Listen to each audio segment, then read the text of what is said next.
Zogaro 110, 140, 160, 20 guéris. Bako tali sabisote 20 wana babiki ndenge nini. Nini bo pesi bango po babika. Normalement. Bon, oh bakufi wana boko kunda bango wapi. Wapi normalement. Toko mona te. OK. Mais toko mona baninga ndenge bako kunda. Donc en un mot, coronavirus c'est la qui s'y était. État congolais, c'est un état qui n'existe pas encore. OK. Nzambete prison basambelaka. Prison basambelaka. Au moins ma coque son écoute na nzoto. Qui ne sait quoi. Ah viens ngai. Tu sais quoi t'as dire ça? Qui ne sait qu'on a prison. Fourmite. Obino mona fourmi li bayo ele kana na miri. Ya munene. Au moment qui ne sait quoi sera sûr, sera zué. Pose prisonnier, ozo boma molimo na nzoto na fini. So yoga nsunga ya qui ne sait quoi na prison. Qui ne sait quoi. Vieux. Mayele, madame Mayela kayo massacreur. Mo bengi, maman, comment ça na massacreur te pona?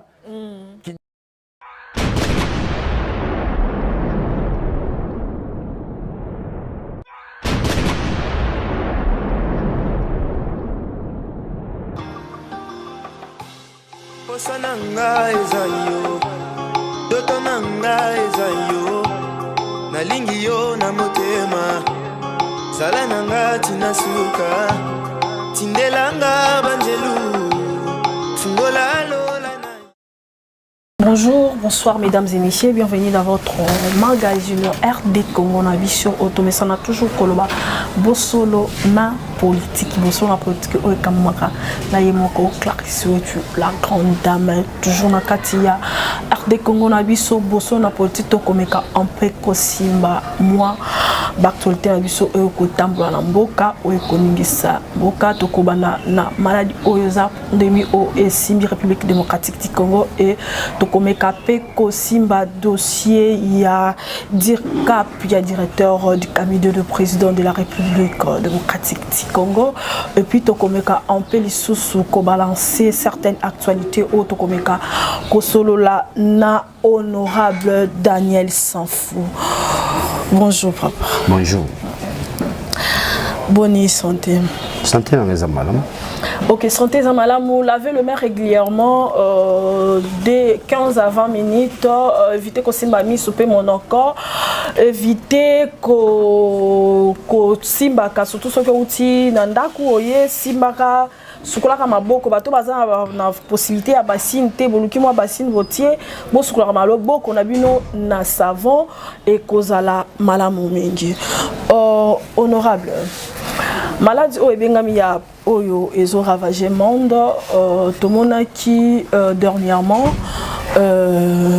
DIRCAP Vital Kamerhe tant que neko se représenter kuna na parquet à limité tomona kamema qui tellement full et belé parce que nazo simbaraka côté ya maladie wana est-ce que sensibilisation vraiment ils en a kat samboka pour na petit peuple va comprendre que malade des en mboka. Merci beaucoup na motono toningai. Maladie na ekomi maladie ekomi mbano ya mokili. OK. Ezaka ka biso te na Congo. Mais biso na kolikia te na ekomi lokola bamboka mosusu te. D'accord. Mais sika e passe ezali esika nini. Biso na mboka na biso nanu totalisi mayele ya kubundisa maladie wana te. OK. Ataki ezali te batalisi biso ndenge balobi na lokota français des mesures préventives. Musokoli maboko, bobombi elongi. Na kashine bufandi na ndako confinement soko landi yango oui ezali limoko universel. OK.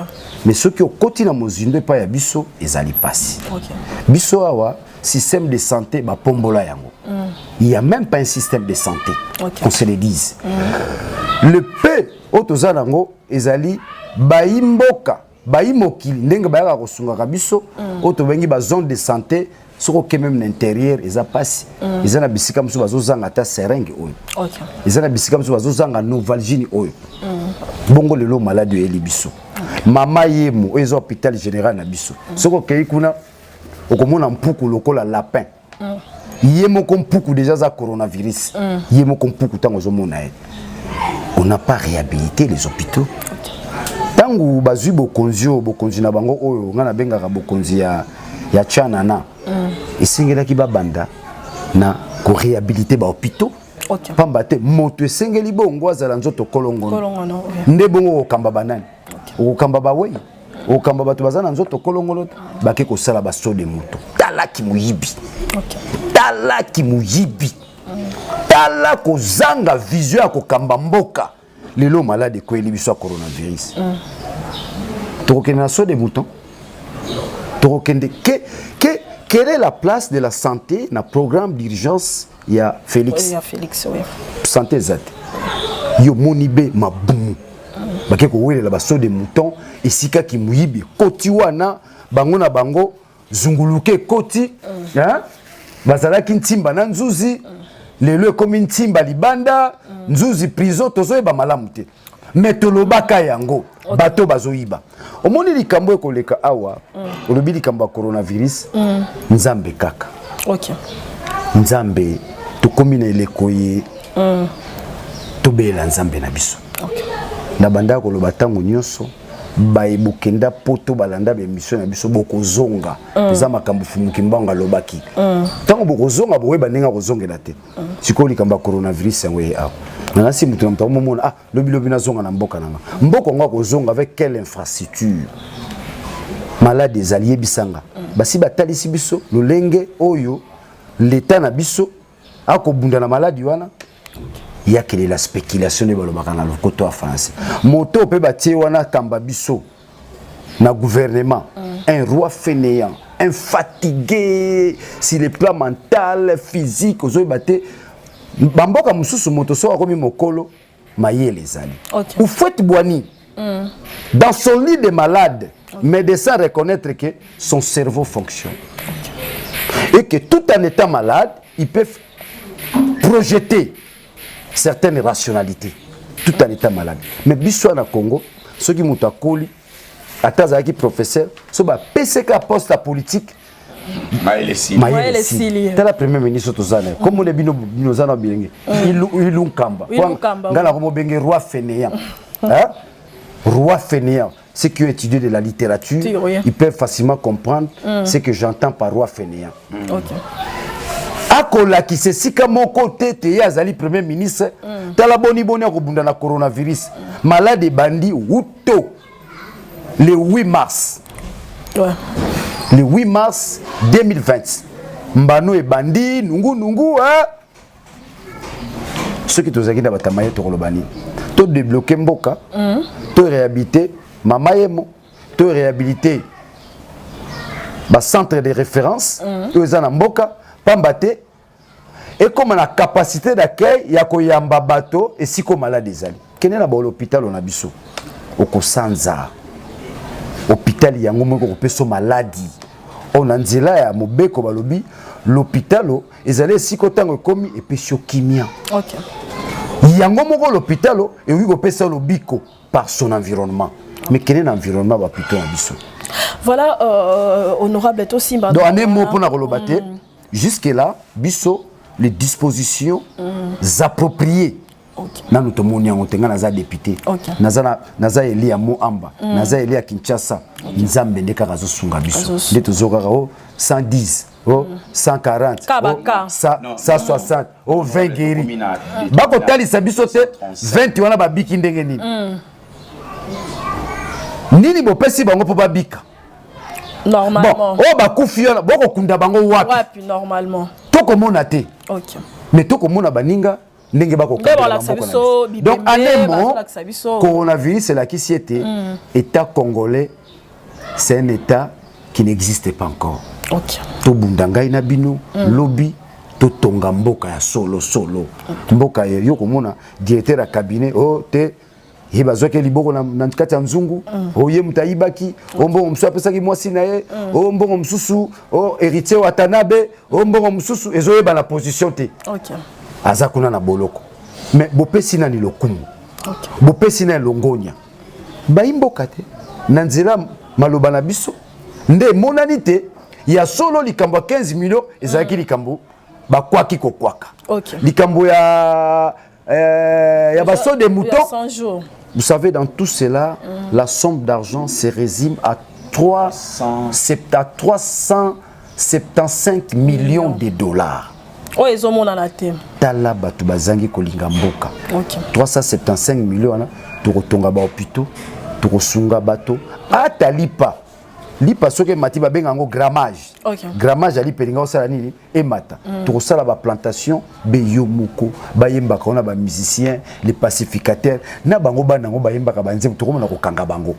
Neti ba hérité Watanabe bokangi ye. Apesa ka combien? Hérité za pire vieux ya pire petit vieux na ye kamere. Ala pire asakala na bana basi l'actualité. Awa moni bakangi vieux na ye na kanisi. Comme la limemia na bana basi. Ok, voilà. Honorable, l'actualité reste dominée par le président de l'Assemblée et le Sénat. Pour ceux qui interviennent ailleurs, les réactions par rapport à Maramba Lobby. Étant d'urgence, le chef de l'État a consulté Guy Bangoté, chambre haute, chambre basse, aux députés nationaux. Il a évité de réagir comment par rapport à propos il a tenu. Non, en fait, nous sommes en face. Il y a ce que moi j'appelle l'amateurisme politique. Dans un pays, il y a ce qu'on appelle la séparation du pouvoir. Oui. Face à la séparation du pouvoir, il y a une intelligence qui conduit les institutions de l'État. Pour qu'il y ait état d'urgence, le Parlement est obligé, n'est-ce pas, de s'impliquer. Oui. Pourquoi? Parce que l'état d'urgence, c'est pour 30 jours. Il peut y avoir prolongation. Et vous allez prolonger comment? Bon, il y a eu état d'urgence, on accepte parce que nous sommes dans une situation anormale où le Parlement ne peut pas siéger. Nous sommes dans une situation anormale. Le président prend les devants pour décréter, n'est-ce pas, l'état d'urgence. C'est une bonne chose.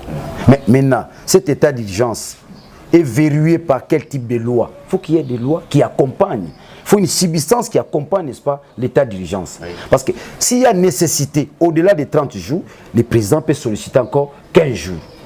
Vous comprenez? Donc les gens sont restés dans la nostalgie, n'est-ce pas, de la dictature. Ils veulent faire des Félix dictateurs. Président Kolobakaka, il y a des présidents. Non, non, non, non.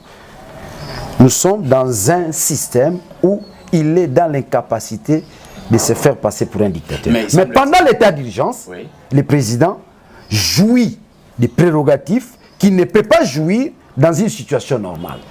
Dans l'état d'urgence, en un mot, pour que l'opinion me comprenne, le président devient dictateur. Vous comprenez? Comment c'est là? Non, c'est-à-dire il va au-delà de la Constitution. Si. Parce que c'est un état d'urgence, ce n'est pas une situation normale. C'est-à-dire qu'il peut révoquer, il peut nommer pendant cette période de 30 jours. Oui, ok. Parce que c'est une situation qui ne dénote pas de la Constitution. Vous sortez, n'est-ce pas, du caractère constitutionnel parce que la situation n'est plus normale.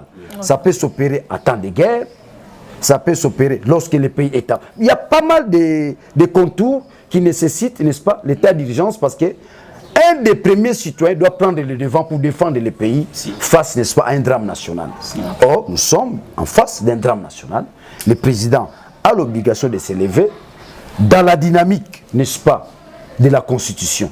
Alors, à ce moment-là, il n'est plus dans la logique constitutionnelle, il sort du caractère constitutionnel, c'est ce que nous appelons l'état d'urgence. Donc, pendant cette période, c'est un petit dictateur ou c'est un grand dictateur. Vous comprenez? Qui t'a déjà... Tu as déjà la tangente. Soni on a no monio ba ko kango ba kangi kamere ba kangi ba okanga pena ba famille na bango. Zola ba koma ke famille présidentielle mboko soza famille présidentielle mboko comme ya bino. Ba to de to bengana on a 2023. Nicolas Kokana. Oui, honorable, moi l'acteur question à Souka. Il y a Souka to cité wana pour la libération, il y a Mike Mukeba et puis qu'est-ce qu'il faut faire pour Namboka au République démocratique du Congo?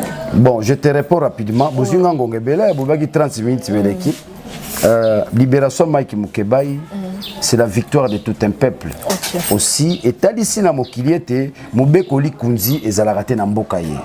Et si koyo senge to salela Mobekoli Kunzi, biso to ko salela basi na biso, ba sentiment na biso.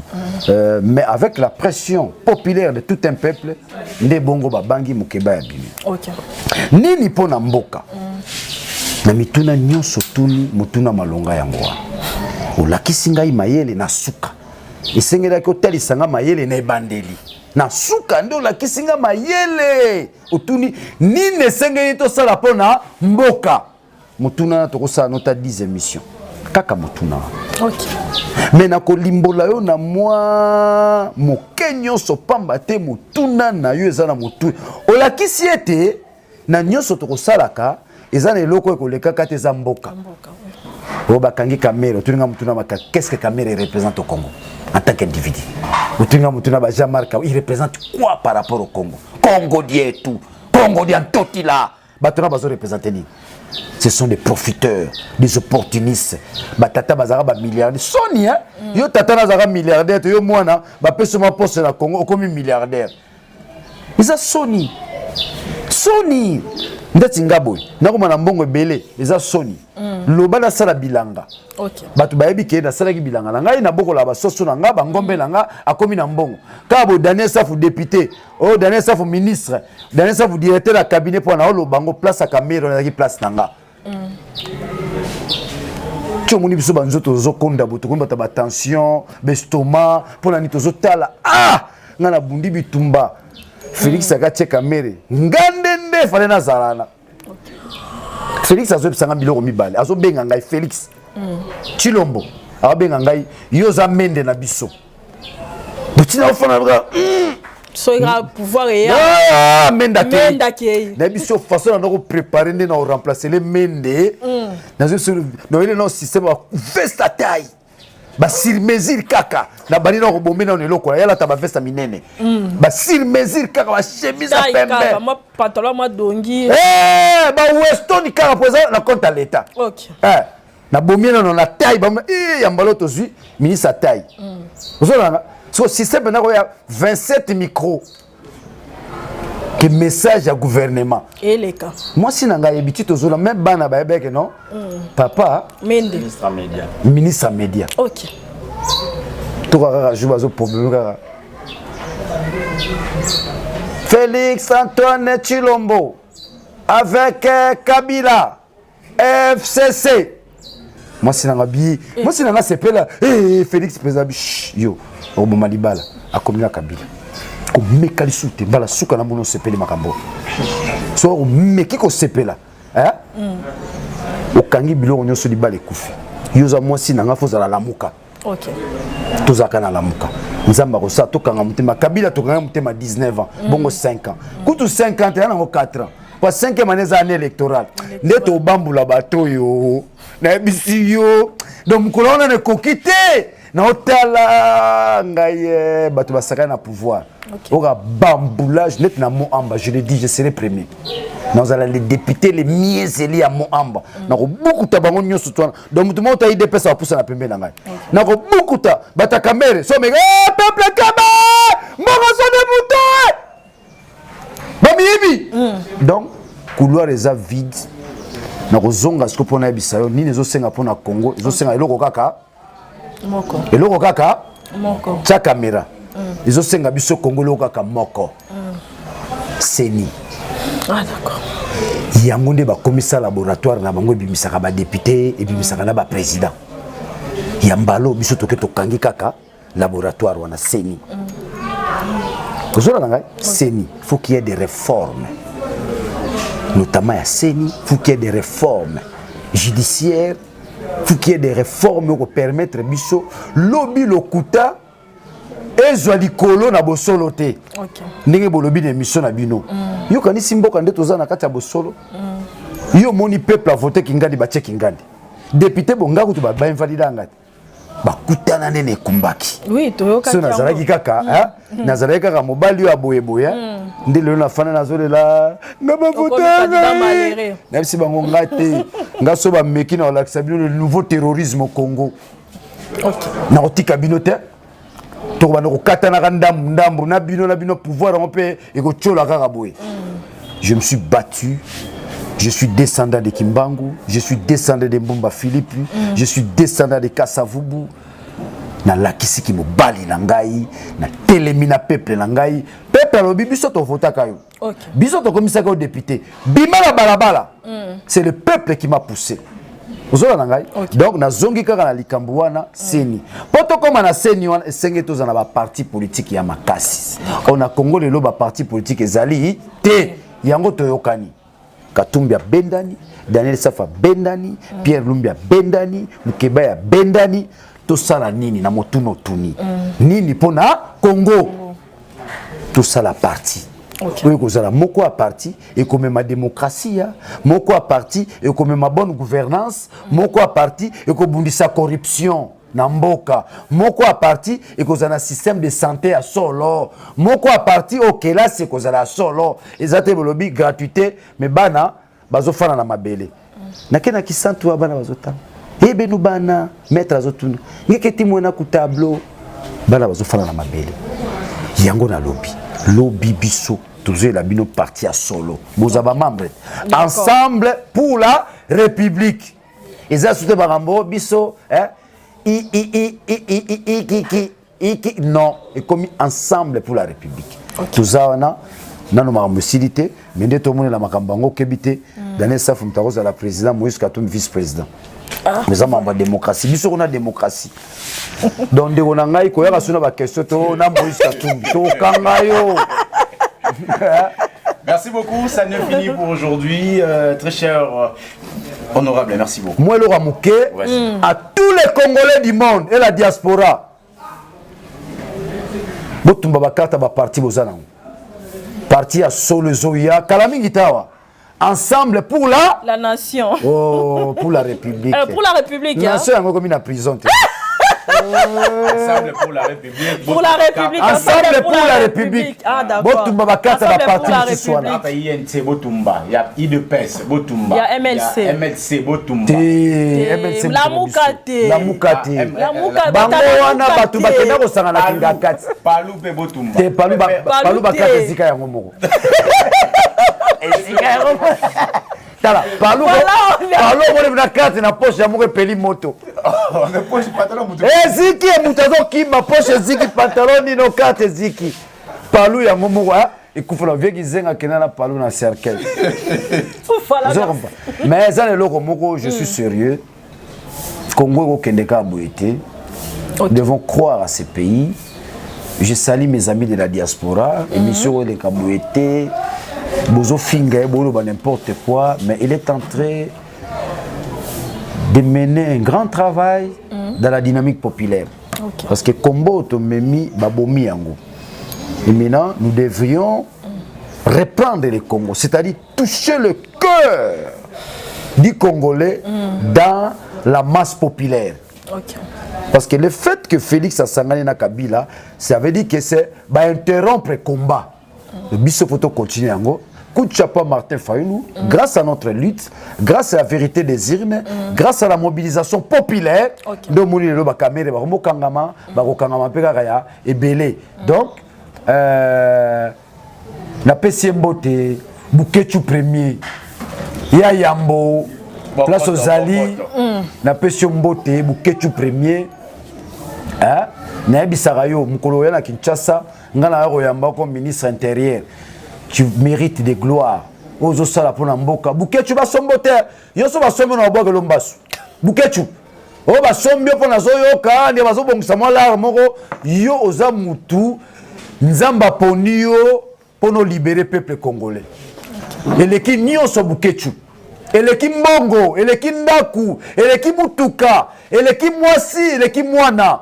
Quand il travaille pour les autres, quand il travaille pour la communauté, l'obe ozalaka musicien, mais le loyo au mati di kono na bango nyonso. O leki bango nyonso ba kofi, ba fere, bango nyonso. Le lobo Bouketu komi di kono pona nini? O tiki ayo mosala, o komi ko sala pona peuple. O komi bongo moto pamba. Hein? Bouketu premier. Koba na musala na ata ba kofi bokoto ni.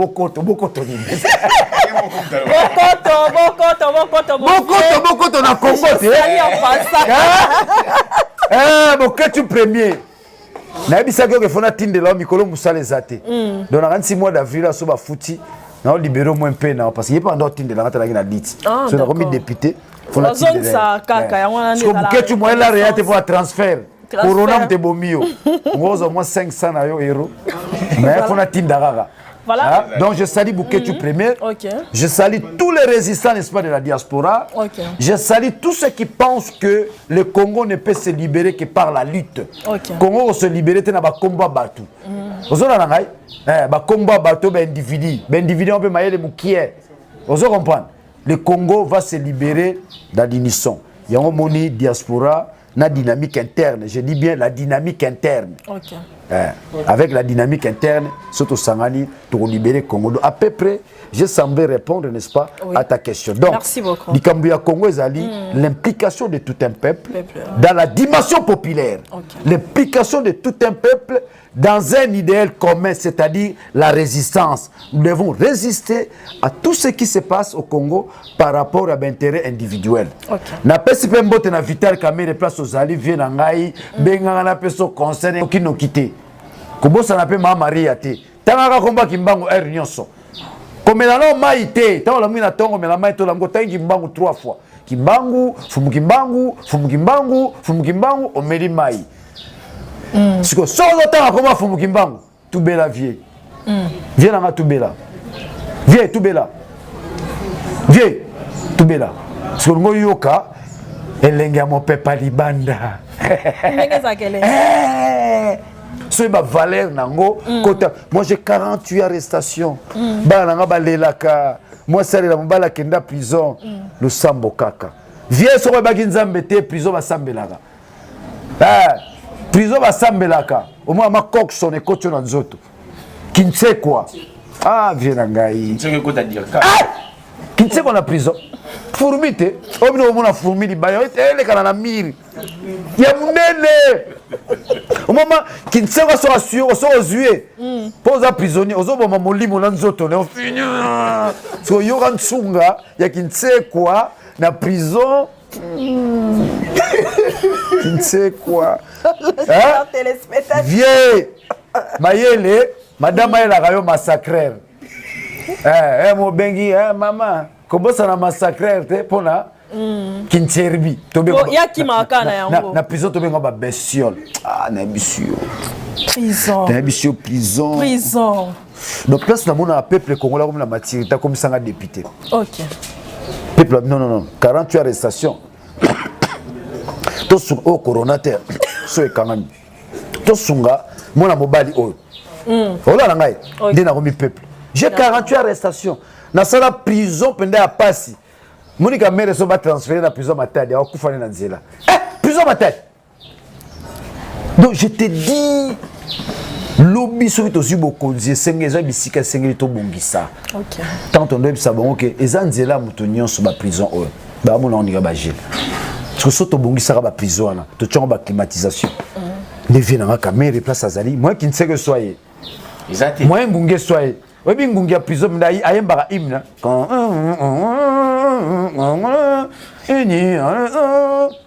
Prison. Donc, c'est un lié oyo. Mkeba yora bimi.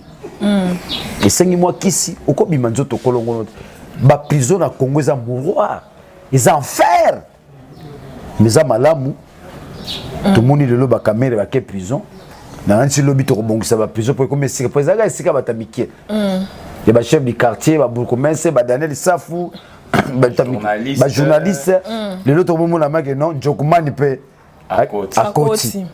Il est pas qui ne sait quoi soit il y a plus pour mourir. Ah, viens là pendant Nzambe rara. Pour niveau ba binse quoi là. Voilà, merci beaucoup. On est arrivé à la fin de cette émission. Merci beaucoup, Bato Wazaki Branché. Pour la colonne RD Congo, on a Bisso. Tout le bras toujours. On a ma Kinse quoi. On a Kinse dans la santé pour les gars. Sport, aujourd'hui, la piscine. C'est là, maman là. On a Kinse comme on est VW. De son monde comme Iboé. C'est comme Meli Makila. De ce que vous avez la prison, vous avez raisonné. Avocat, n'a pas le baki nini. Donc vous avez la terre de Kinse quoi. De mon amour, on a du Kolobo. Au final, on a maquillé Sopani. Qui ne sait quoi ça comme déjà VW. De yomo pour un maman sur la qui ne sait quoi. Mais ce qui moi sinon ça m'a cassité. Au moins sur ba mi d'année bazar faut pas côté relation ba sina biso. Maman yo ndo sala ndeni. Ah maman, ko bossa na massacrer te. Massacrer. Mafuta nini, mafuta mbila. Net ba comme sous ba caméra yango lingi ba mafuta ya poto te. Pour ma photo à poto sokolo mono ndio komo bimonde timpakasa mafuta mbila donc basi na biso bayebi neti bamida abengi mama Zuzu yo salaka ndeni mpona Daniel Safu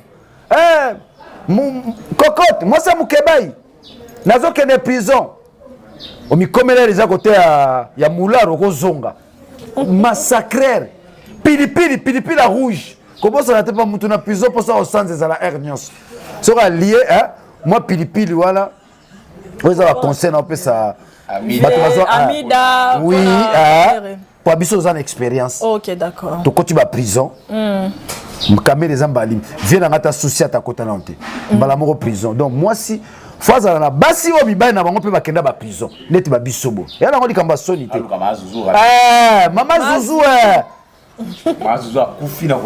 nde toza bo nazokende osalaka nini mpo na mobali na yo massacreur ezalaka te mwa pilipili po massacreur ezobundisa Kinsekwa nde esisaka mutu mayele na prison te vraiment 48 heures siko aswa yo kote mwasi azala te polo kwanza na kote oyo ngaye yo moko bandoluka liboko jipele ezokende mwa liboko opesa sous crampe On est fini pour aujourd'hui. On est vraiment à la fin de cette émission. Merci beaucoup. Allez-y. Vous étiez si nombreux à suivre cette émission. J'ai dit un grand merci. En tout cas, un grand merci à l'honorable Daniel Safou pour cet entretien.